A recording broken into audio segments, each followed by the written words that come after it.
په پېښور کې د مفکورې په نوم ادارې د اوسمهاله پښتو سینما په نوم یو ورځنی سیمینار را جوړ کړی و چې پکښې د پښتو سینما د اوسني زوال په اړه خبرې وسوې.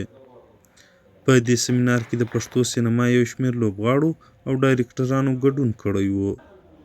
د پښتو فلمونو او ډرامو یو مشهور لوبغاړي محمد نعیم مخلص ځلا نیوز ته وویل چې د پښتو سینما اوسنی زوال ځکه راغلی چې د نن دور په پښتو فلمونو کې د شرابو، ټوپکو او ډمو ګډول رواج دی چې د پښتنو کلتور سره اړخ نه لګوي او دا وجه ده چې اوس پښتو فلمونه پښتانه د خپلو کورنیو سره یو ځای نشي کتلای. مننه ستاسو ډیره مننه د ځلا نیوز جهان مننه. اصل کې پښتو سینما مال ته وختي خبره وکړه چې د 90 او د 70 او یو او یا نه راواخله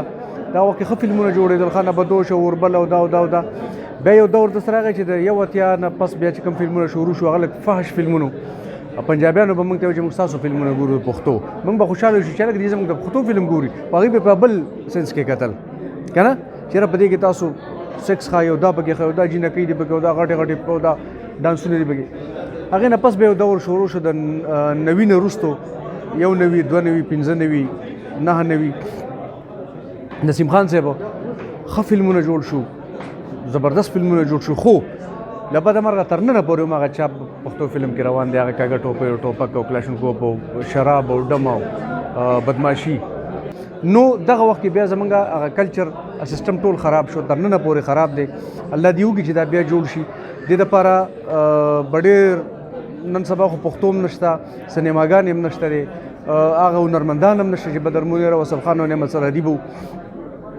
اوس خو خلک خپلې پیسې ورکوي، په خپلې سینماګانې دي د خلکو، هغوی پکې په خپله هیروګان راځي. نعیم مخلص ته به وایي چېرته ټوپک به ورکړی لورې به ولاړي، که زه چېرته یو ډایلاګ ښه ووایم نو چې بیا کله فلم ګورم هغه ډایلاګ ته ایډیټ شوی. نو له بده مرغه دلته د پښتو فلم مستقبل د سره نشته دی، نه به راشي، کم دور چې تېر شو بس هغه تېر شو. او رحمان بابا وایي چې 13 ساعت په مثال مړی د لاحت دی، مړي چا دي ژوندي کړي په جړه. اوس که موږ ډېر وژاړو پښتو فلم هغه شان بیا نشي راتلی. جدید به وي خو الله دې وکړي چې جدید مطلب 80 لکه 80 لکه کروڑ روپیو پښتون راپاسي هغه لګوي، خو دا د جوارې داو دی او دا غریب دغه ته ناست چې زما به دا فلم مطلب ما 80 لکه ولګولي ماله به 80 لکه ګټي. نو دا په یو سینما باندې ناممکنه ده، سینماګانې ختم شوي. زه چې دا اوس کوم فلمونه جوړېږي دې خلکو له هم زه داد ورکوم چې دا دومره پروډوسران را پیدا شي چې دي 80 لکه روپۍ لګوي او د دې په وجه د هنرمندانو هغه نغري روان دي، هغه د کور هغه هلې ځلې روانې دي. دا هم ښه خبره ده، خو الله دې وکړي چې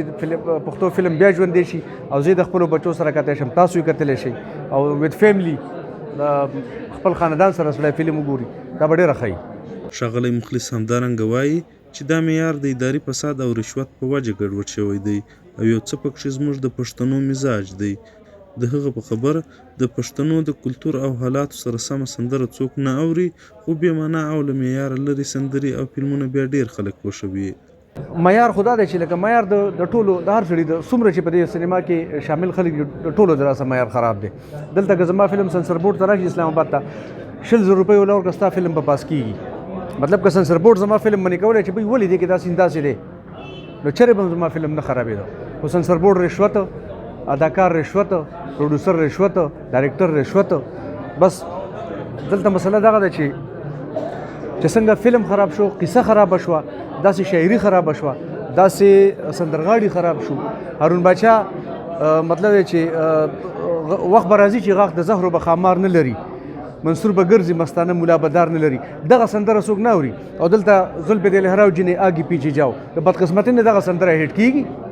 او دلته پیر محمد کاروان دا سندره نه هیټ کېږي چې وخت به راځي چې غاښ د زهرو به خامار نه لري. دا زما المیه ده، دا زما بدمرغي ده. خو کاش چې په دې باندې دا خلک پوهېدی چې د هارون باچا څه ویلي دي او دې خو د آګي پیچې جاو څه ویلي. زه په آګي پیچې جاو پسې ځم، خو دې خو د خپله د پښتو د کلچر سندره، زما د ثقافت، زما د کلتور سندره ده، هغه وروسته پاتې کېږي. نو دا د ټول په دې کې شامل دي، پروډوسر هم شامل دی، ډایرکټر هم شامل دی، اداکار هم په دې کې شامل دی او شاعر هم شامل دی. ښاغلی مخلص وایي چې افغانستان د ټولو پښتنو وطن دی او پښتانه چې چیرې هم اوسېږي خو په اصل کې افغانان دي.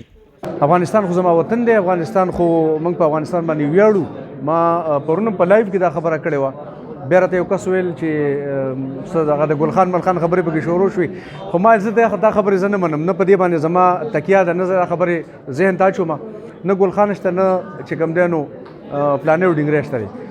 زما دغه وطن دی دا زما د پلار نیکه وطن دی دا زما د پښتون هټ دی که پښتون په نړۍ کې د هغه ځای ته لاړ شي چېرته شپږ میاشتې تیاري او شپږ میاشتې ورځي ناروې ته پښتون د افغانستان دی او که پښتون په دلته په پاکستان کې دی نو پښتون د افغانستان دی زه په دې باندې ویاړم زه چې د افغانستان خاورې ته کوشم زه لاندې ځمکې ته کوشم او خاوره ښکل کوم چې زه ازادې خاورې ته رالم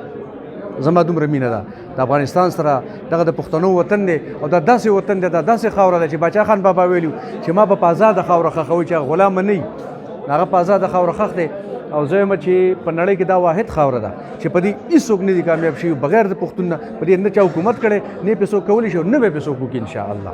پښتو فلمونه د پاکستان د وجود څخه وړاندې شروع شوي دي د 1940 میلادي کال راهیسې تر اوسه پورې د پښتو سینما 1500 شاوخوا فلمونه خپاره شوي دي د پښتو سینما تر ټولو لومړنی فلم چې حمزه بابا لیکلی و د لیلا مجنون په نوم په 1941 میلادي کال کې خپور شوی و